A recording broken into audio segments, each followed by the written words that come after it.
कल हमने आव्यूह के बारे में पढ़ा था। आव्यूह कितने प्रकार के होते हैं, आव्यूह के अंदर दो चार उनके गुणधर्मों के बारे में बात करेंगे। आज हम दो या दो से अधिक आव्यूह के अंदर योग यानी एडिशन, घटाव, मल्टीप्लाई कैसे होता है और किस प्रकार होता है, हम उसके बारे में बात करेंगे। यानी हम आव्यूह के गुणधर्मों के बारे में आज चर्चा करेंगे। पहला पॉइंट है मेरा योग। देखिए, दो आव्यूह का योग तभी संभव है जबकि उनका क्रम समान हो। यानी दो आव्यूह अगर उनको योग करना चाहते हैं तो वो तभी पॉसिबल होगा जब उनका ऑर्डर यानी क्रम सदैव समान हो। मैंने आव्यूह ए माना जिसका क्रम है 2 इंटू 3, कोई आव्यूह बी जिसका क्रम भी 2 इंटू 3 है, तो योग बनने के बाद यानी ए प्लस बी जो आव्यूह बनेगा उसका क्रम भी 2 इंटू 3 ही होगा। अब बात आती है सर क्रम योग होता कैसे है। देखो, संगत अवयव को आपस में जोड़ा जाता है। यानी कोई आव्यूह ए बनाया, जैसे हमने लिया 1 2 3 4, कोई आव्यूह बी लिया जिसके हमने लिया 0 -1 -5 और 3। अब मैंने आपसे कहा कि a प्लस बी करो। इसका मतलब अब देखो दोनों का क्रम समान है। पहले तो ये देखें, अगर क्रम समान है तो ही योग संभव है। क्योंकि क्रम समान है इसलिए योग संभव है। अब देखो संगत अवयव को जोड़ो, यानी 1 + 0 1, 2 में -1 को जोड़ा तो 1, 3 में -5 को जोड़ा -2, 4 + 3 7। आव्यूह का योग तभी संभव है जबकि उनका क्रम समान हो, और योग करने के लिए संगत अवयव को आव्यूह में जोड़ा जाता है। ठीक, इस प्रकार हम योग करते हैं। अब बात करता हूं मैं गुणधर्म, योग के गुणधर्म। पहला क्रम विनिमय। क्रम विनिमय, देखिए क्रम विनिमय का मतलब होता है अगर मैं a प्लस बी करूं या b प्लस a करूं तो योग के लिए क्रम विनिमय का नियम लगता है। आप इसी उदाहरण में देखो, अगर मैं b प्लस a करता हूं, देखिए क्या आएगा, 0 + 1 1, -1 + 2 1, -5 + 3, -5 में 3 जोड़ा तो -2, 3 + 4 7। अब आप गौर से देखो, a प्लस बी और b प्लस a दोनों आव्यूह आपके सामने लिखे हुए हैं, यानी क्रम विनिमय का नियम लगता है। a प्लस बी बराबर b प्लस a, योग के लिए क्रम विनिमय का नियम लगता है। दूसरी बात साहचर्य।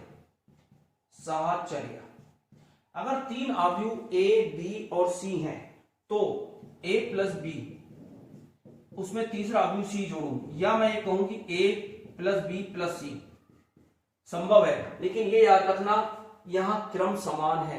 क्रम समान है तभी योग होगा, अदरवाइज नहीं होगा। तीसरी बात योज्य तत्समक। अब मेरे को बताओ, दो संख्या में क्या जोड़ूं कि 2 ही आए, यानी 0। इसी प्रकार आव्यूह ए में यदि शून्य आव्यूह को जोड़ा जाए, उसी क्रम का समान क्रम का शून्य आव्यूह जोड़ा जाए तो a आता है, यानी कि 0 + a। तो मैं कह सकता हूं यहां पर ये क्या है, शून्य आव्यूह। यानी a में शून्य आव्यूह को जोड़ा तो a ही प्राप्त होगा। तो हम कह सकते हैं शून्य आव्यूह तत्समक आव्यूह है। तत्समक आव्यूह है, तो हम ये कह सकते हैं कि शून्य आव्यूह एक तत्समक आव्यूह है। नेक्स्ट गुणधर्म, अब देखें नेक्स्ट की बात अगर हम करें, योज्य तत्समक के बाद चौथा गुणधर्म की बात करें तो योज्य प्रतिलोम। योज्य प्रतिलोम, यानी a में क्या जोड़ूं कि 0 आ जाए, यानी शून्य आव्यूह आए। 2 में क्या जोड़ूं, 2 में -2 जोड़ा जाएगा। इसी प्रकार अगर कोई आव्यूह a है तो इसका योज्य प्रतिलोम होता है -a, यानी a में अगर -a जोड़ूं, या मैं कह दूं -a में अगर a को जोड़ूं तो शून्य आव्यूह प्राप्त होगा, यानी -a योज्य प्रतिलोम कहलाता है। ठीक है, ये था योग और उसके गुणधर्म। अब हम बात करते हैं सेकंड प्रॉपर्टी, घटाव।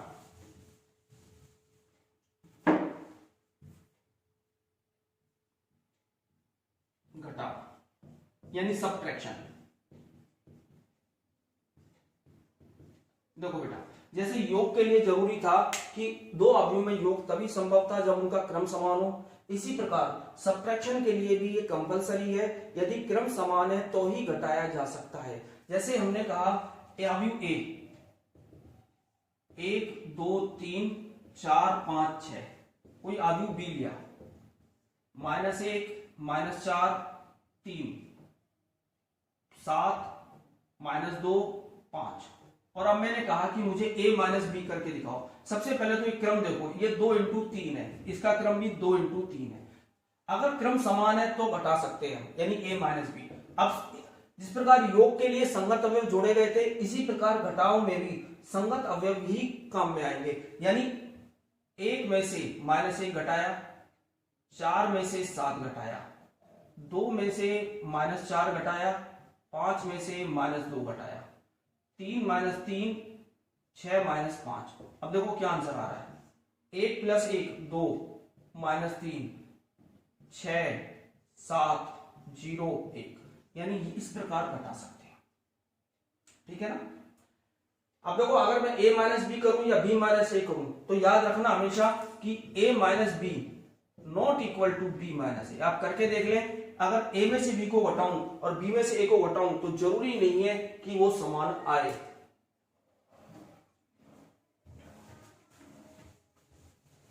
नेक्स्ट, अवयव का अदिश राशि से गुणन।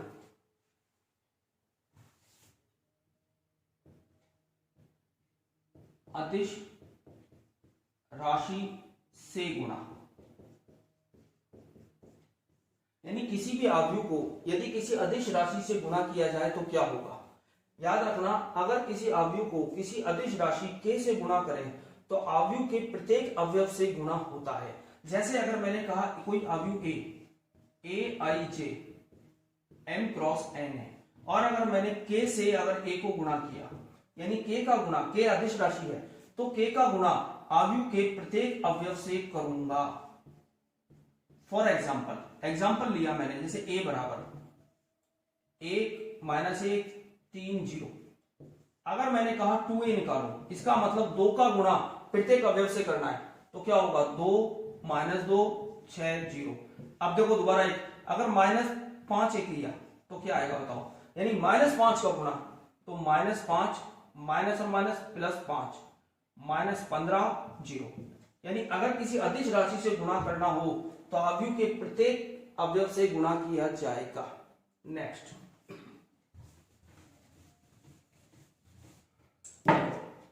अब है सबसे इंपॉर्टेंट आता है दो अवयव का गुणा। दो अवयव का गुणन, देखिए सबसे पहले तो यह समझे अवयव का गुणन कब होता है। दो अवयव का गुणन तभी संभव है जबकि प्रथम वाले अवयव के स्तंभों की संख्या द्वितीय वाले अवयव की पंक्तियों की संख्या के समान हो। यानी अगर मैंने अवयव ए लिया जिसका क्रम m × n लिया, कोई अवयव बी लिया जिसका क्रम मैंने n × p लिया। अब देखो प्रथम अवयव मैंने a रखा है, द्वितीय अवयव b रखा है, तो इसका जो गुणनफल आएगा वो भी एक अवयव होगा। और ये तभी संभव है जब ये प्रथम वाले के स्तंभों की संख्या n द्वितीय वालों की पंक्तियों की संख्या के समान हो। अगर ऐसा नहीं है तो गुणा संभव ही नहीं है। अच्छा, अब अगर गुणा हो गया तो इनसे जो अवयव बनेगा ए बी, उसका क्रम क्या होगा m × p, उसका m × p बनेगा। याद रखना, दो अवयव का गुणन तभी संभव है जबकि प्रथम वाले अवयव में स्तंभों की संख्या द्वितीय वाले अवयव की पंक्तियों की संख्या के समान हो, और जो नया अवयव प्राप्त होगा वो शेष पंक्तियों की संख्या और स्तंभों की संख्या के गुणनफल के बराबर होगा। अब देखो इस चीज को हम एक उदाहरण लेते हैं।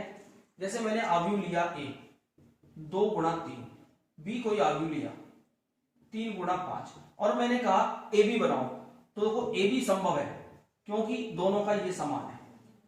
पहला अवयव ए, तो जो नया अवयव बनेगा उसका क्रम क्या होगा 2 × 5। लेकिन अगर मैं कहता हूं बी ए बनाओ, तो आप गौर से देखो, यानी बी अवयव पहले रखा, बी का क्रम क्या है 3 × 5, ए का क्रम 2 × 3। क्या 5 और 2 समान है? नहीं, तो यानी b × a संभव नहीं है। कहने का मतलब क्रम विनिमय का नियम नहीं लगेगा? जरूरी नहीं है, लग भी सकता है और नहीं भी, क्योंकि अगर ये वर्ग अवयव हुए तो लग सकता है। अच्छा, अब गुणन होता कैसे है इसको समझें, यानी गुणा करने का नियम। जैसे हमने एक अवयव लिया, अवयव लिए 1 2 3, -1 0 -2, चलो इसका क्रम कितना है 2 × 3। अब एक अनदर अवयव लिया जो हमें b, यानी उसका क्रम 3 × कुछ भी हो सकता है, ये समान होना चाहिए। 3 × 2 ले लें, यानी 1 2 -1 3 0 4। देखिए 3 × 2 का 3 है। अब अगर मुझे गुणा करना है ए बी, तो आंसर क्या आएगा, यानी ए बी जो अवयव बनेगा 2 × 2 क्रम का होगा। अब गुणन कैसे होता है ये समझें, ठीक है, यानी अब मैं गुणन करना सिखा रहा हूं। ए बी, पहले ए को लिखा 1 2 3 -1 0 -2। अब इसको लिखा बी, बी अभी बाद में है, यानी 1 -1 0 2 3 4। देखो बेटा, जो अवयव बाद में लिखा गया है सबसे पहले उसका स्तंभ, एक स्तंभ C1 उठाया, इस स्तंभ को उठा के इधर रखा। अब इसमें रखा तो 1 -1 और 0,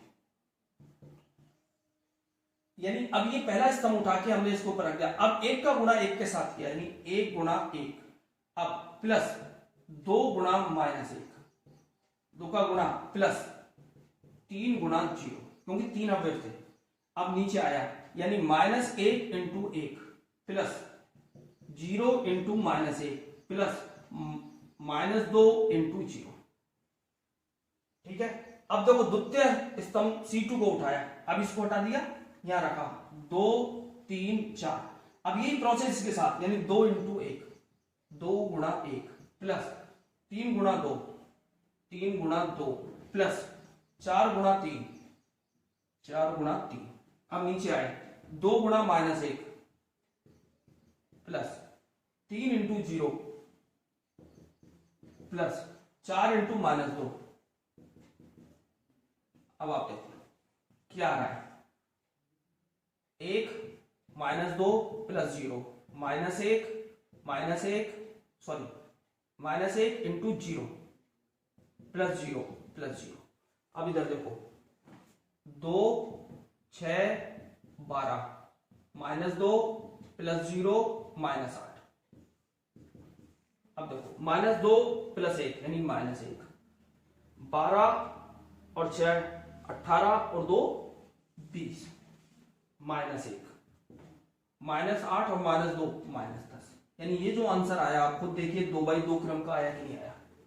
यानी इस प्रकार हम गुणा करते हैं, और ये गुणन तभी संभव है जब, याद रखना, सबसे पहले हमें यही चेक करना होगा कि गुणा संभव है या नहीं। अगर संभव है तो ही करेंगे, अदरवाइज नहीं करेंगे। और संभव होने के लिए यही देखना है पहले वाले अवयव में स्तंभों की संख्या द्वितीय वाले अवयव की पंक्तियों की संख्या के समान होनी चाहिए। अगर है तो ही गुणा संभव है, अदरवाइज नहीं होगा। यस, अब हम बात करते हैं गुणधर्म की।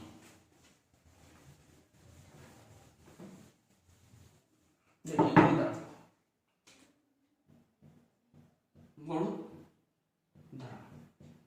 पहला क्रम विनिमय। क्रम विनिमय, अभी हमने आपको एक समझाया कि क्रम विनिमय का नियम लग भी सकता है और नहीं भी, क्योंकि जरूरी नहीं है गुणा हो या ना हो।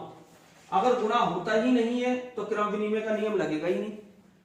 ठीक है, यानी गुणन होगा तो ही क्रम विनिमय का नियम लगेगा, अदरवाइज नहीं लगेगा।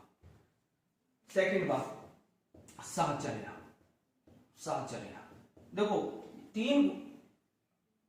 तीन अवयव ए बी व सी हैं।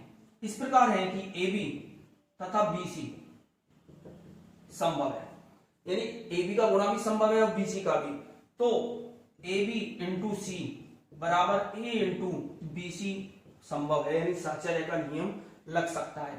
तीसरी बात, गुणन तत्समक। अब आप मुझे बताओ 2 को किससे गुणा करूं, 2 को किससे गुणा करूं कि 2 ही प्राप्त हो, 1 से। कहने का मतलब अगर कोई अवयव ए है तो उसको किससे मल्टीप्लाई किया जाए कि ए ही प्राप्त हो, अवयव ए ही, यानी आई से। आई क्या है? इकाई अवयव, इकाई अवयव। कहने का मतलब यह हुआ कि इकाई अवयव तत्समक अवयव है, तत्समक अवयव है। गुणन के लिए तत्समक अवयव इकाई अवयव है। इकाई का वही क्रम होगा जो अवयव ए का है, याद रखना। इकाई का क्रम वही होगा जो अवयव ए का है। चौथी बात, गुणन प्रतिलोम, गुणन प्रतिलोम। अब मेरे को बताओ, 2 को किससे गुणा करूं कि 1 आए?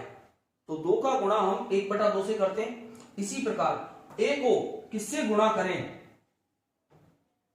कि आई आए?